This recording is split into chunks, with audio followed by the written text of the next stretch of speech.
It is 9 a.m. My time. It's almost certainly beer o'clock your time. So I will keep this nice and short. Thank you for joining us at the last keynote at the OWASP Global AppSecEU Virtual. Next year, the Global AppSec Virtual will no longer be a virtual. It'll be an in-person event at Dublin in February next year. So please do come along. RSVP in your calendars today. We look forward to seeing you there. And I honestly cannot say how excited I am to be able to finally be able to go to Ireland. So please do come to the in-person event next year. Along those lines, we have a virtual Global AppSec Asia Pacific. It actually has a native Japanese track as well as English tracks. We also have the CFP and CFT are extended at the moment. So if you want to actually present at that particular conference, please have a look at our website and see how you can get going. In November, we're actually going to get back to in-person events. Yay!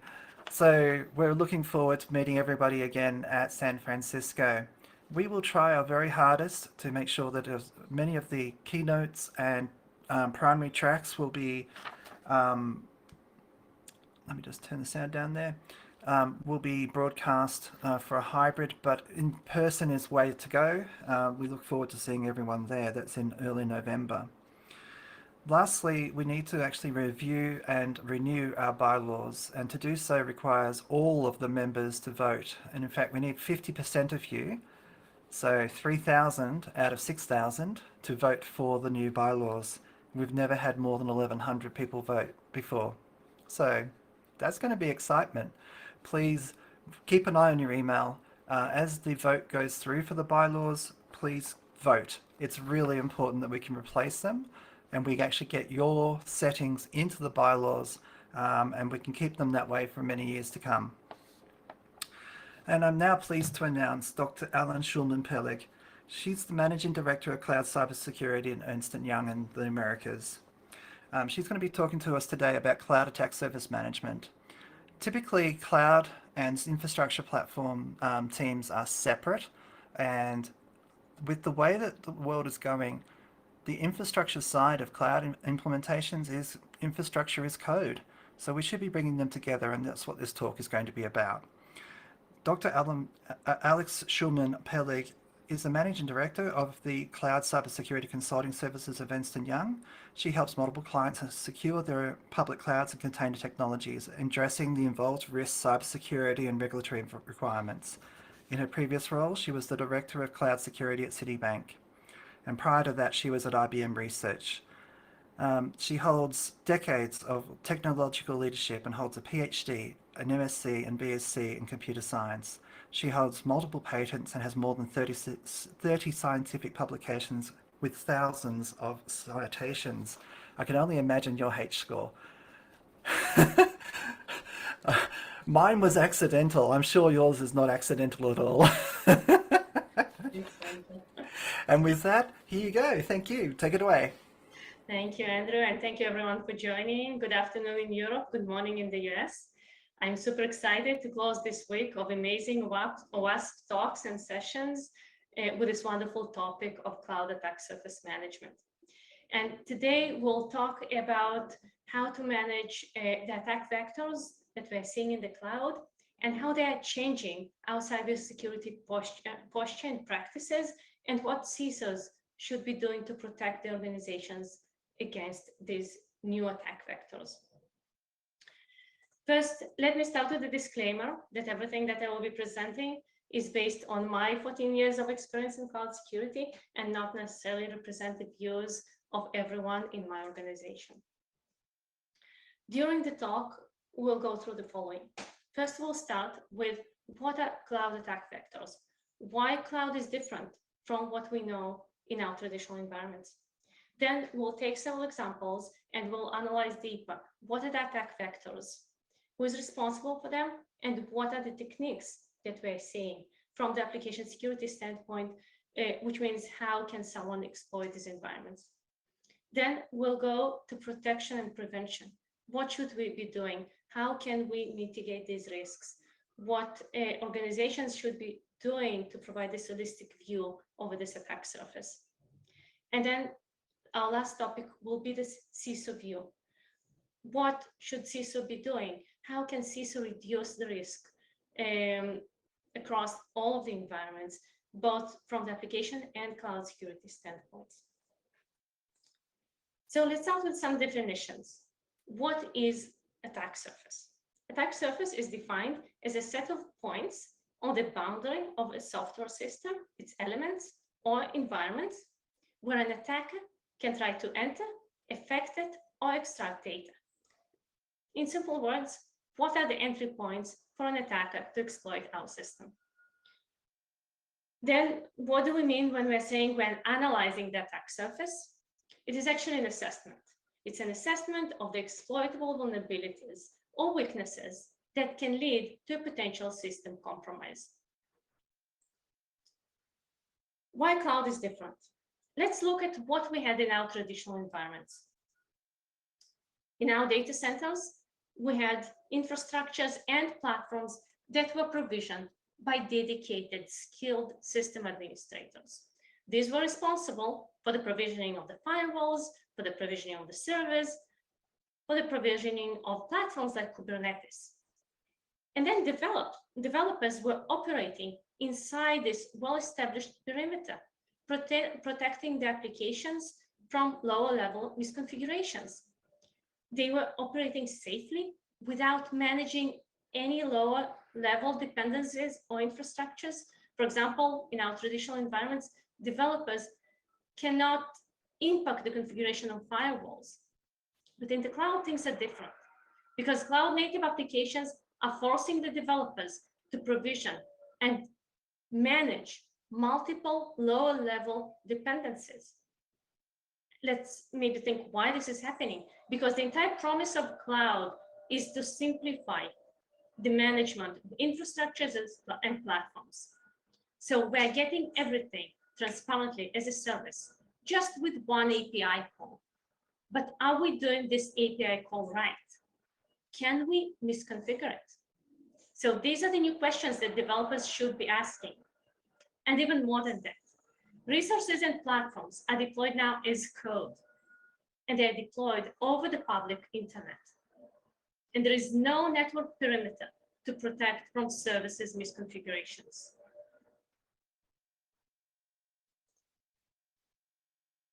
Now let's analyze, let's take some examples and go deeper in what we can see.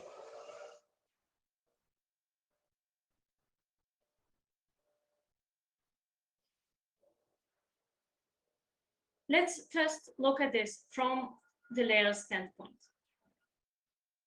And this is how we're managing this today. We're looking at layers. We have infrastructure as a service, we have platform as a service, and we have the applications, which may be containerized services or cloud native. Each layer has its own attack vectors. Let's start with the infrastructure. When provisioning the infrastructure, there are so many misconfigurations or mistakes that people can make. It starts with firewalls that in the cloud and people may misconfigure them, but any misconfiguration of identity and access management, instance metadata service, policies, permissions, anything can be exploited as an attack vector to compromise the entire system. And this is why we have cloud security posture management tools addressing exactly this layer and this type of attack vectors. Now let's look at the platform. We have platforms like Kubernetes, SQL Server, Jupyter Lab, and many more. Each platform, once again, may be misconfigured.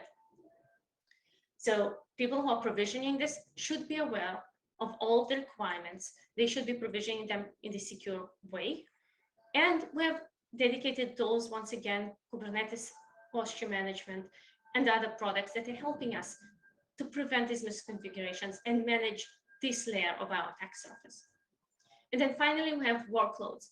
We have containerized applications or serverless applications that operate the platform and the infrastructure. And today we're looking at them as applications. So we'll do application scanning at the Java level. We're not always looking at them as they interact with the platform and the infrastructure. So what is happening today, they're being scanned for vulnerabilities, they're scanned for supply chain. But today I would like to focus on the interaction between all these layers, because our serverless applications, some are interacting with the platform and the infrastructure. They need to provision buckets. They need to provision certain services that are needed for this application to operate. And this is what we call cloud native, because in cloud native, applications are using and benefiting from the wonderful services and the transparency of using them in the cloud. But these are also the new risks that we should be considering. So today we'll look at interaction between the layers. And let's start with who's responsible for what. And let's look at the attack surface from the standpoint of who is responsible for this part of the attack surface, how it is being managed today, and how can we do better by combining all these roles, responsibilities, and layers. So most of you are familiar with what is called the shared responsibility model that was announced by cloud service providers. In this model, cloud service providers are responsible for the security of the cloud, while cloud users are responsible for the security in the cloud, which means cloud users are managing the attack surface from their side, from how they're using the cloud, and cloud service providers are managing their attack surface of what can happen to the infrastructures. But let's review some of the examples. Most of the cloud breaches today are starting with some type of misconfiguration: exposed credentials, open buckets, network misconfigurations, public IP addresses, improper authentication and authorization, and of course, application vulnerabilities. So obviously, users of the cloud should be managing all of this. But are they influenced by other things as well? Let's look at several examples. So first, there is the supply chain, these packages that everyone is using. Application developers are using them, and cloud providers are using them. One of the most unfortunately famous examples recently was the Log4j library. This is the Java library that was vulnerable, and the vulnerability is called Log4j. When this became public in December, everyone became vulnerable because everyone was using this in their applications. So for the cloud users, they had to quickly patch their part, right, where their applications are using this library. But cloud providers also had to patch this very quickly. And some of them, for example, unfortunately, applied automated patches that didn't go very well, and actually introduced new attack vectors like container exploitation and privilege escalation. So cloud users at the same time had to manage with their vulnerabilities, as well as with additional risks that cloud providers added to the mix. And so obviously cloud users need to take all of this into account when planning their protection tools, environments, and layers for their cloud applications. Let me touch on an additional topic. And these are the CSP bugs and weaknesses. We don't call them vulnerabilities now, because these are misconfigurations that may allow exploitation. But because these are not public libraries, we're not assigning CVEs to them. Some of the examples, even in the Capital One breach, what caused it is actually a design issue, which allowed exploiting temporary credentials for the metadata service. The cloud provider updated this and released a new version, but actually the old one was still available for backwards compatibility. But we're still not calling this vulnerability, and there is no CVE number assigned. It is a design issue that was resolved. But still, cloud users should be aware of this, because there are so many organizations where developers are not reading all the blogs about breaches, and they do not know that they need to update the applications to the new version. And there is no one driving for this. And our traditional vulnerability management programs are not checking for this. Let's look at some additional examples of such bugs and weaknesses. And there are two Israeli CSPM companies that recently jointly, each of them separately, but altogether it boils down to 8 very significant bugs and weaknesses that were discovered in the infrastructures and platforms of the cloud providers. And there was an excellent collaboration, so cloud providers are resolving all these issues. But let's just review them for us to better understand the attack surface and what should we be doing to better manage this. There are we can actually define two categories of these newly discovered weaknesses. First of all of them are breaking the multi-tenant isolation, which means these companies have demonstrated that the exploitation code allowed going from their account or their service to the service account or data of someone else, which means breaking the multi-tenant isolation, because cloud providers should be isolating and separating between the data of the different cloud users. But then there are two types of these exploitation techniques. One allows exploitation just for the specific service, which means if this is being executed on the behalf of, let's say, one user of a certain cloud service, it allows accessing the data of another user, but it is still limited to this specific service. So we call this cross-service takeover. But there is also another type that actually allows going broader to any service of any client. So this is cross-account, cross-service takeover, which was shown to be possible through exploitation of weaknesses in deployment mechanisms or similar in nature, because this is what allows to go broader. So once again, these are not real attacks. These are just researchers finding these weaknesses, reporting and resolving them. But what we are learning from this exercise, in a way, that multi-tenant isolation can be broken. This is why we need to have several layers of defense, so that if something bad happens, we can still manage with the situation. And we also need to start treating these design issues and weaknesses as vulnerabilities, because we need to ensure that our application developers are aware of them and they're improving their code and they're addressing them, and they're always using the most recent design, the most recent version, and they're updating everything that the application needs to actually consume the solution, the resolution of these weaknesses as soon as possible. From the application security standpoint, let's look at the exploitation techniques. Well, this is very similar to what is typically published by OWASP. Probably the most common technique is server-side request forgery, where an attacker can make arbitrary web requests from a compromised server to some other targets. And this is what allows actually cross-account, cross-service exploitation.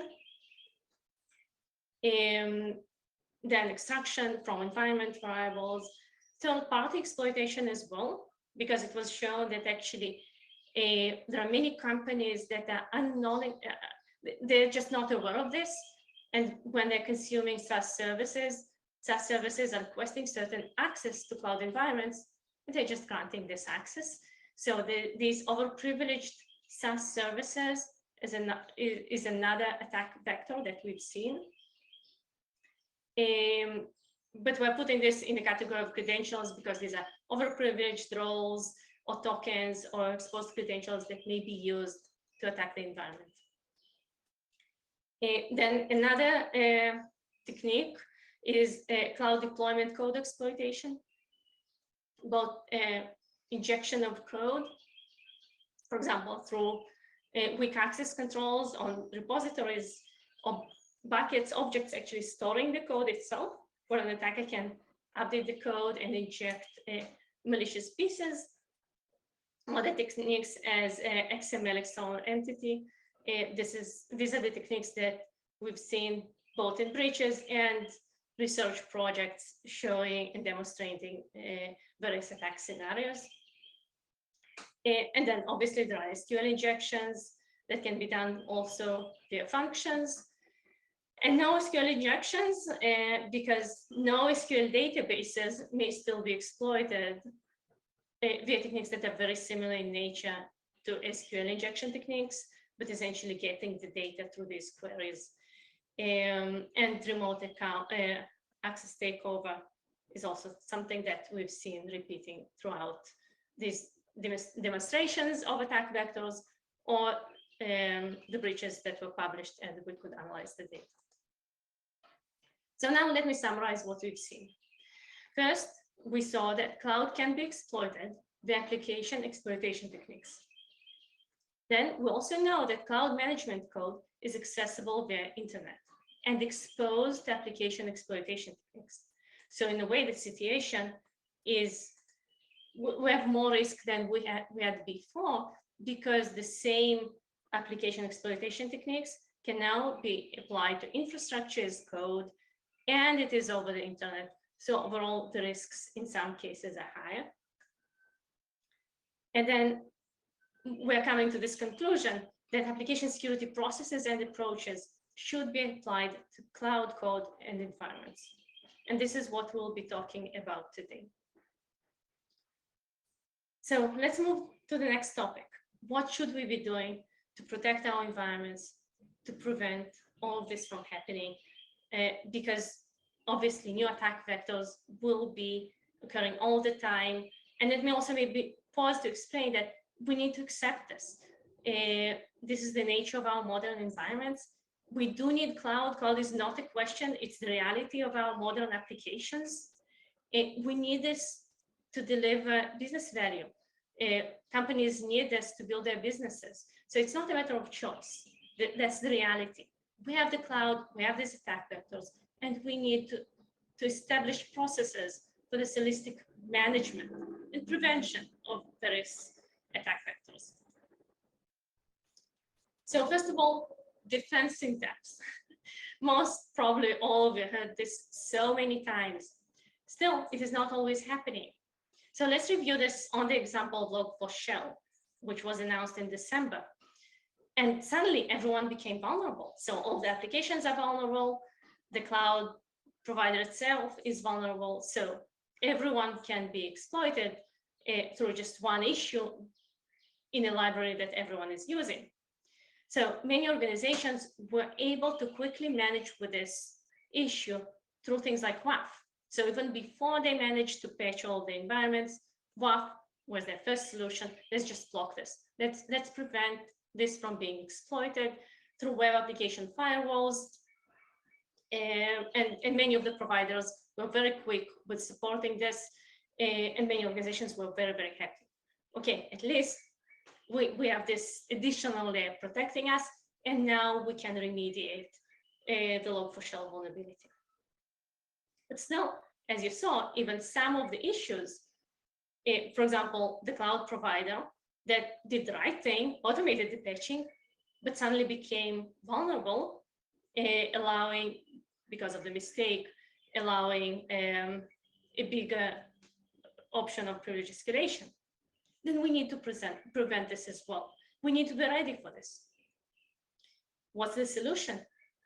We need to have both WAF and segmentation, so that if there are some issues, for example, exploitation through breaking the multi-tenancy of the cloud provider, this cross-account, cross-service attack vector that I have described, if we have segmentation, it will prevent the attacker from propagating further.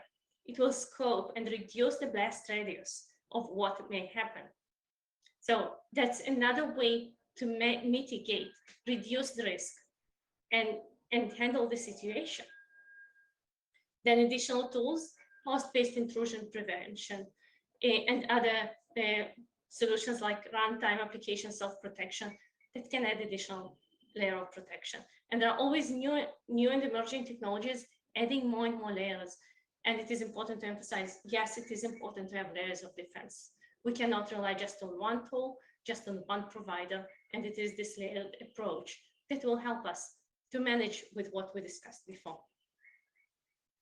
But then there is also cloud native, because look at the cloud native system as ecosystem in itself, where applications are using multiple services, as mentioned, containerized, serverless. So this this mix of application and underlying platform and services from the cloud provider. And we need to properly manage and control this. So these are the 3 points that we've seen as the most critical ones to actually reduce the risk. First, use policies, code, and have processes to harden all these environments, put guardrails and patterns, helping application developers to be more secure. Don't rely just on application developers. Give them these patterns and give these guardrails that will protect them from making mistakes and misconfigurations. And still be ready to respond. The cyber response piece is very critical. What happens if a certain weakness, bug, or vulnerability is being exploited? How should we respond to this? So now let's go deeper into all of these aspects, and we'll see some examples. But first, let me also define how we should be looking at this. Let's think of ourselves as CISOs.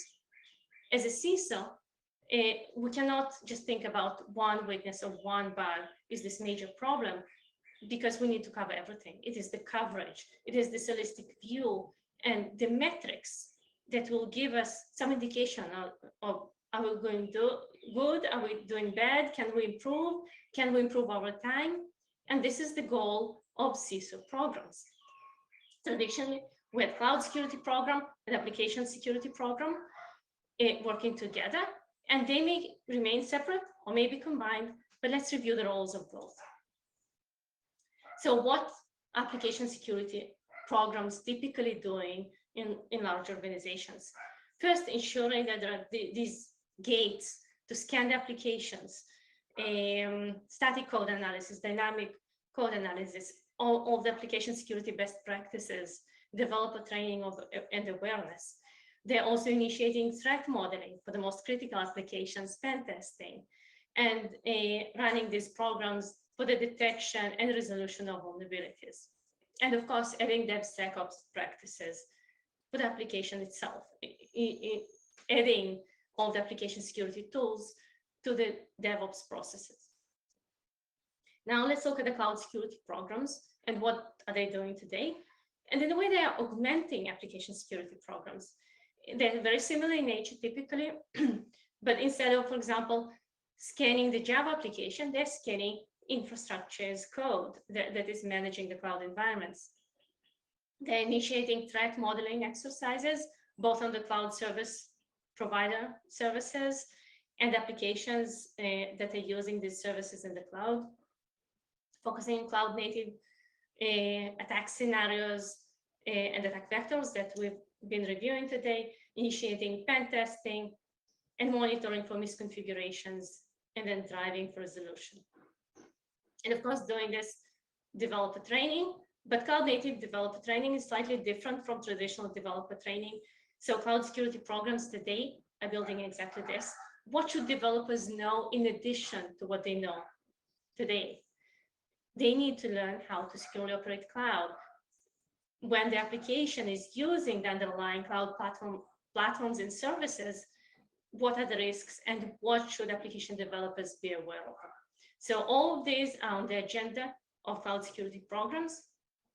And these programs may remain separate or may be combined, but there is a need to cover for all of these aspects. Let's review this. This graph actually shows the life cycle of such a program. And let me explain this on the example of a cloud security program. Typically, many CISOs are initiating this. Please come and check how we're doing. What is our cloud security posture? What is the amount of misconfigurations, vulnerabilities that we have in the cloud, and help us to analyze our attack vectors. So when we're coming to do these assessments, typically we're expanding the visibility, bringing more tools or adding more policies to get visibility into the environments. And then typically we'll see more. So you will see this, what you can see in this graph is the y-axis. These are the findings. So typically, if we initiate additional search, additional tools for visibility, mapping of misconfigurations, we'll see more. But the secret is actually how to resolve them and how to keep everything green and secure over time. Let me give you some examples. In almost every case, we can see that, for example, instances are not properly encrypted. That's a very common mistake of application developers. Obviously, the solution is not to go back and change this manually for thousands of instances. The solution is go back and remediate the deployment code. And this is the way to get to the screen state, actually resolving the issues, analyzing what's the root cause, and then going back to the code. Typically, it's about 1 or 2 lines of code that, if resolved, will impact the entire environment. But it is critical to do 2 things. One, this root cause analysis, and second, addressing all types of findings. As I mentioned, we cannot look just at vulnerabilities with this assigned CVE number and risk, because there are just so many misconfigurations, there are bugs and weaknesses, and they're also opening our environments, and they're also putting us at risk. So this is why these 3 things of CVEs, misconfigurations, and then bugs and weaknesses are so critical. Sorry. What should we be doing with this? What I've seen is this combination of visibility and addressing the root cause. And there is this balance, because we can't do just one of them. We need to do both, and we need to do both in parallel. Getting visibility, seeing all these red items, getting to the root cause, and updating the code, resolving them through these preventative controls and preventative guardrails. And this is how we're resolving this over time. What are the metrics for success? So let me give just a few metrics. Of course, the amount of metrics that we should be measuring is much higher, but these are just for remediation efforts. First, visibility and scanning coverage. When this graph of findings that we got red items, are we looking at everything we should be looking at, or maybe there are additional environments that we're not looking at? Then prioritization of high-risk items, because everything may be red. There are just maybe too many issues, and we cannot resolve everything at once. So we need to prioritize, and we need to detect those most critical items that should be resolved first. And there are actually 2 things, 2 attributes that are useful to look at. First, the criticality of the item, and then also the impact. For example, if there is this one line with unencrypted volumes, and all the instances are deployed from this code, not encrypting the volumes, if we'll fix this line, all the volumes will be encrypted. So by fixing one line, we impacted thousands of instances. And that's a good high priority item to start with, because it is easy to fix, the impact is big, the risk of exposing the data is high. Then additional metric is also around life cycle and gates. Are we scanning through the entire life cycle, or are we looking just pre-deployment or just runtime? Typically, it's not enough just to look at one of them, because if we're scanning just at runtime, it may be too late. If we're scanning just pre-deployment, then still, if there is an attack or exploitation after the code is deployed, we'll completely miss it. So measuring these scanning gates and lifecycle management is very critical. And then the last phases are actually how we're responding. Because typically the amount of issues is bigger than we can resolve manually. So having systems for tagging and auto-ticketing, assigning the priority and then resolving the issues is very critical. And without this, it is almost impossible to remediate these findings. And finally, once we're fixing the issues, what is the speed of redeployment? Let's back to our example of unencrypted volumes. Let's assume we detected the problem, we fixed this one line of code. If the instances are not redeployed, we didn't really resolve it. So measuring the speed of redeployment and mean time to resolve for each and every issue is very critical. And this is an important metric for the success of these programs. And let me maybe finish this with one additional example of where cloud is different. And where are we talking about cloud security combined with application security? It is about the management of the life cycle of public cloud services. If we're looking at this, every service may be misconfigured. Most of these services are defined as multi-tenant by nature, which means, let's take object storage as an example. It is one service for all of the clients. It is not deployed in this dedicated way just for each account. It is shared between everyone. So if someone is misconfiguring it, then no network can protect against this. It is just policy misconfiguration, and the bucket is exposed. So this management of the life cycle, how we hardening the services, and what's the life cycle, how to secure the foundations, how to secure the build of the application, creating this bucket, then the runtime, and then how can we improve over time. So this, what many organizations are doing today, they are defining these baselines for each and every service that they're using in public clouds, creating these rules. For example, for instances, the volumes should be encrypted in this way. For storage buckets, these are the default policies inside our organization. And this is the deployment code that should be used. And then there are monitoring tools to detect if something is misconfigured, to generate events, and then handle them and do the remediation that we've been discussing.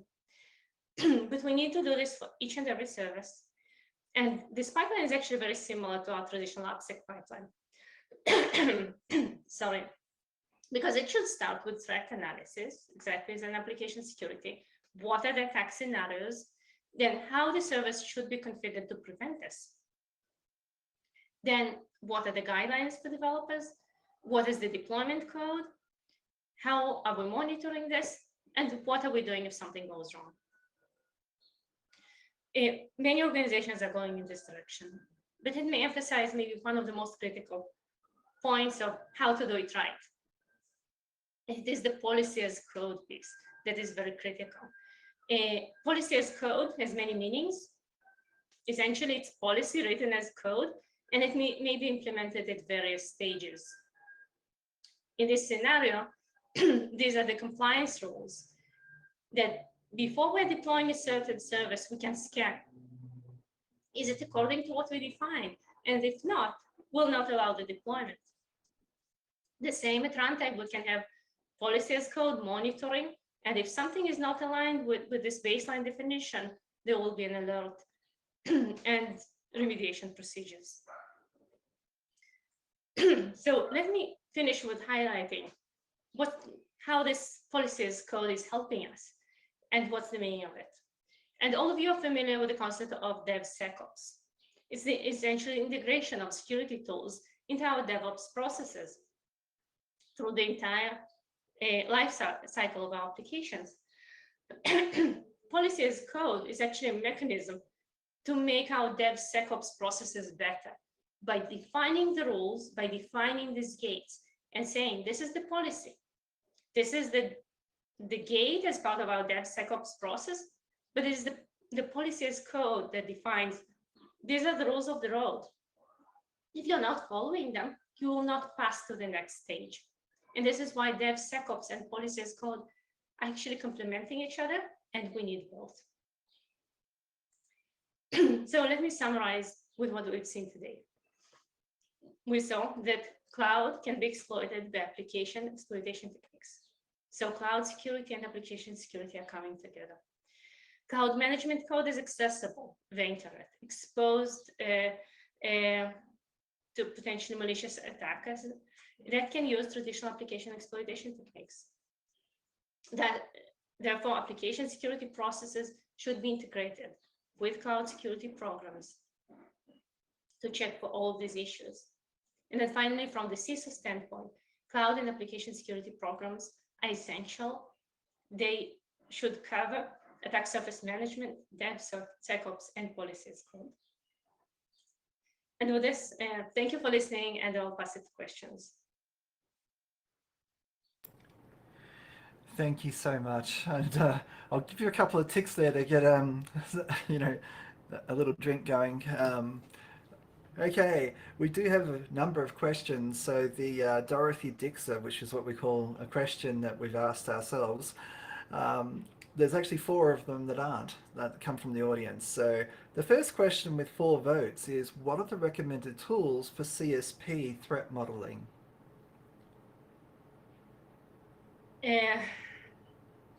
I wish I could give you a name of a product. Unfortunately, this space is emerging. Most of the threat modeling methodologies were developed a very application security centric. I think this space is still evolving. Indeed, many organizations need to do this manually still. Okay. And I hope that soon I will be able to recommend the product. Unfortunately, I think we're still not at this winning phase right now. But would love to continue follow. If any of you will hear about these technologies, please share with the rest of the group today. Yeah, I mean, we're an open source organization. If there's a person in the audience who wants to get going on such a tool, we actually do have a tool called Threat Dragon. We also have tools called that the folks who do Iris Risk through Stephen DeVries and others. You may want to just have a look at those and see if we can extend them to include CSP threat modeling. Obviously, the Microsoft threat modeling tool exists as well, but if you are interested in doing this work, it doesn't have to be a commercial tool, and I think realistically our goal is to help developers all over the world. So if this question had the most number of votes, so there was obviously an interest. If you are interested, please do contact Harold Blankenship, who is the Technology and Projects Director, and let's see if we can get some improvements going. Okay. Yes, thank you. We would love to continue to be part of this forum, and indeed, there are many improvements that we have solid foundations in threat modeling. So it's about taking this to the next level. And excellent question, and definitely a great initiative to push forward. Absolutely. Okay, so the next most popular question is, due to limited knowledge of cloud security, how to make sure developer or SB, I'm not too sure what SB is, but who manages who managed to do the right configuration. So I'm not too sure what they mean by SB, but I'm not sure. But anyway, how do we make sure that the right person has actually done the right configuration? Who manages it? Yes, so maybe just guessing service, maybe SP's service provider. And parts of this, because indeed, if we're talking about our applications, let's say I have developed an application, I'm putting this into the cloud, I would use CSPM or other tools to actually check for misconfigurations and other things. But sometimes there are service providers and third parties that they're responsible for actually implementing this.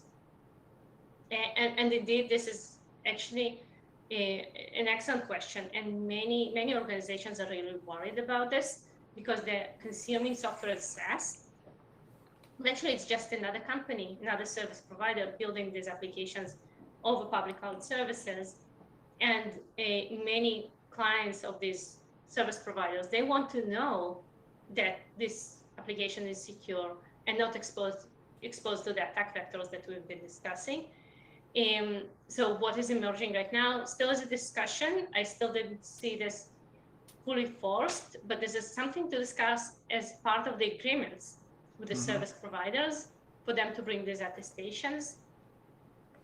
So, some of the attestations are provided as part of SOC 2 processes or others, but they will not go very deep into these emerging attack scenarios and how to check them. So one option is to discuss this as part of the agreements with the service providers that they will be providing these more advanced attestations from more advanced tools, or agreeing to periodic audit processes, so that the client will actually ask to periodically audit the service provider and check for these issues. So these are the solutions that I've seen in this space. Hopefully this answered the question. If not, then please add additional details and I will address. Sure.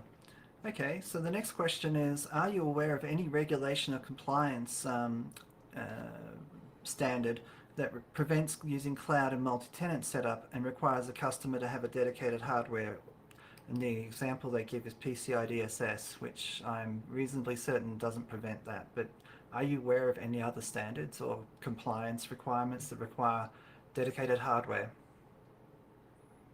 I think, honestly, I'm not a lawyer. I think there may be cases where this may be required for some specific use cases, some defense-related scenarios or things like that.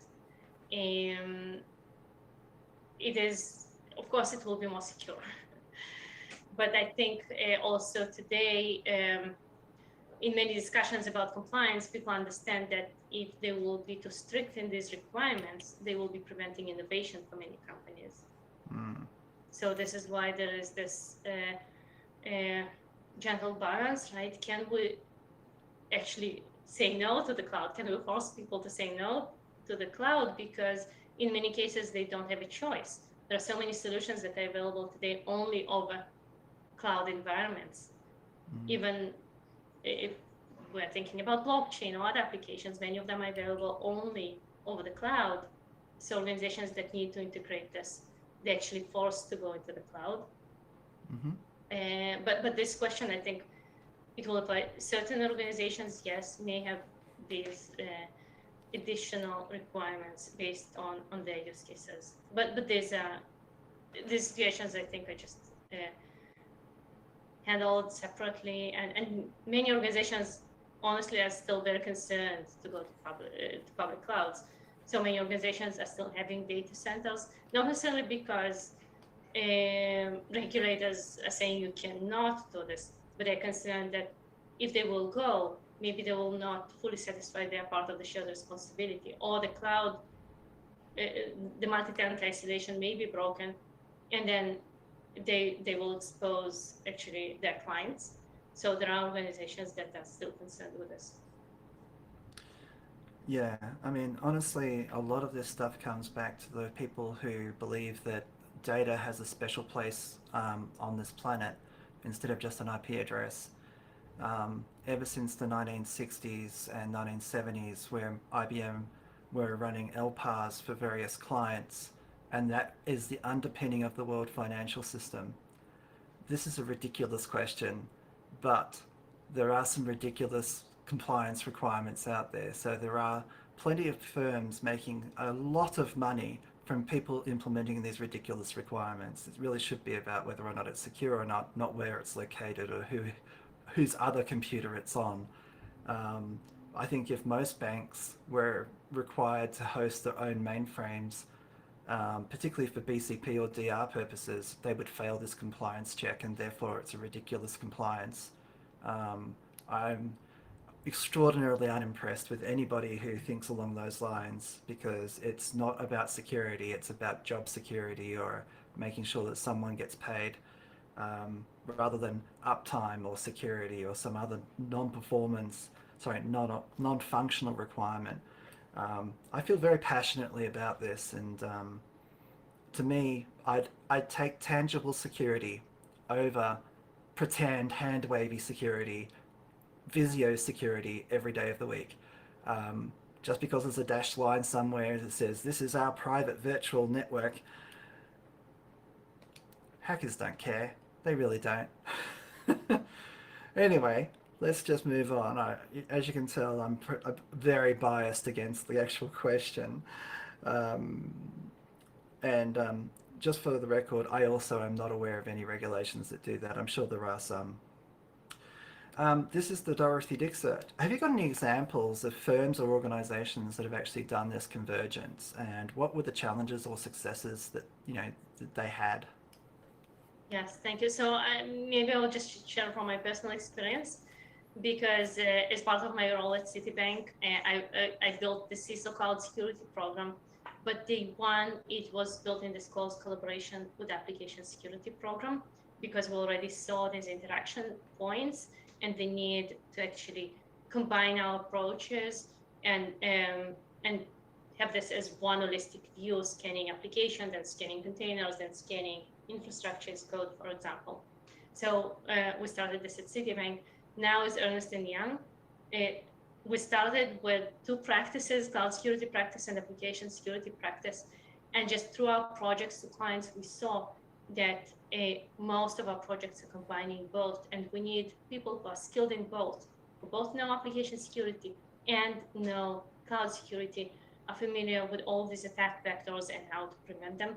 So internally, we merged our practices. We have, we call it attack surface management now, and we have a team of trained professionals looking at cloud and application security in this holistic way. So we have actually implemented this, and this is the mission of our team.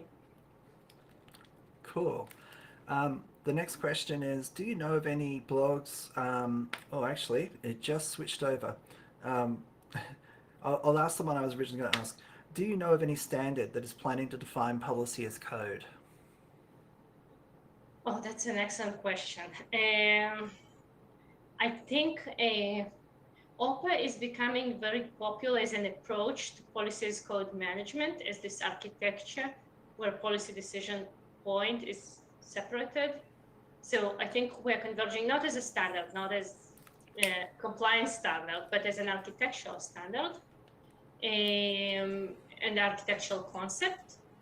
But the mechanisms to do policy as code is very different. And we'll continue to have many ways we're actually doing policy as code, and we should continue doing this. Let me give you some examples. What we mentioned for the deployment of public cloud services, we can have pre-deployment policy as code checking that what we are deploying aligns with our rules. For example, checking that there are no open buckets and all the volumes are encrypted through our pre-deployment code. This can be done as policy as code. Another example of policy as code is defined as part of CSPM tools, right? So we want to align and have exactly the same rules now, monitoring and alerting if things are violated. But we also have, for example, policy as code, even as part of network management or network segmentation tools. Even the rules, how are we doing network segmentation? These are also policies, and we should have them as policy as code. So right now, the situation is that, and we have actually many also ways to do policy as code. It may be policy in the platform, policy in the product, policy, organizational policy that we're now extracting to OPA. So today we have many policy as code initiatives. We should continue progressing with all of them. We should not be stopping this automation effort because there may be better ways to consolidate. But there is a need to have this holistic view on these places of policy as code, just to ensure that we're defining the same rules across all our environments and places. So maybe bottom line, policy as code may continue to be distributed, although we do want to centralize it. So we need to accept that in spite our open-inspired architectures will still have some distribution of policy as code. So we need to continue both trying to centralize and then still have this view on all of the decentralized instances and still continue to automate. So the most critical thing is not to stop the process, automate, and transition from policies that are written on paper to policies written as code and can be aggregated and reviewed in this automated way. Hopefully this answered the question. I think it did. Thank you. The last question we've got, and then we'll wrap it up, is are there any tools or blogs we can follow to find these CSP bugs or configs? Obviously, you might want to put a URL or two in. Do you have social media, like a Twitter handle that they could actually go look at and you can paste there? Yes. So first, personally, I'm very careful. We always need, and the cloud provider, CSPM, typically these are published by CSPM companies. So you can follow the blogs of CSPM companies. Typically, they're publishing, because they understand the responsibility, they're publishing this only once things are resolved. Mm-hmm.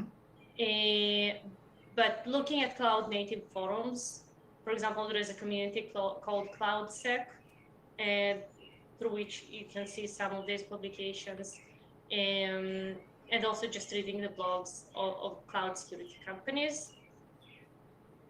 And the most critical thing is actually not just to read and say, wow, that's a problem. Hopefully, in most cases, the cloud providers will continue quickly resolving these issues so that clients are not impacted by this. And once these are reported or discovered, they're doing whatever they can to quickly resolve the issues. But what is critical actually for us to keep in mind that it is possible. And we need to accept this, and we need to design our architectures in a way that they will be able to manage with this. And we need to design our cybersecurity processes to be able to quickly scope the event and respond to it. Okay, there is actually one more question that just snuck in. Are there any recommended tool or services for asset management? Oh, that's an excellent point. Because what we've seen, there are sometimes excellent tools, but they will be just for one cloud provider. Because you need to speak the cloud native language to actually get all of the assets. So there are certain open source even tools for cloud native asset management, but they will not always cover all of the environments.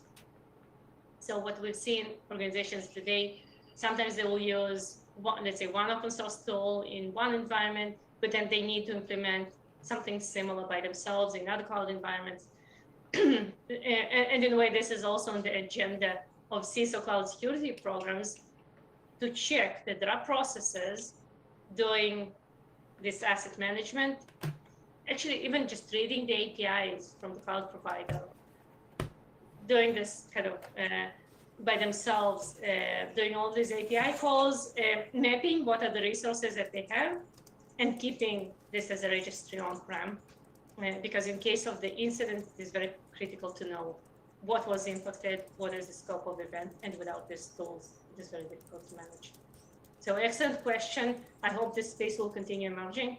And once again, maybe as part of the OWASP organization, there will be additional initiatives to help with asset management in the cloud.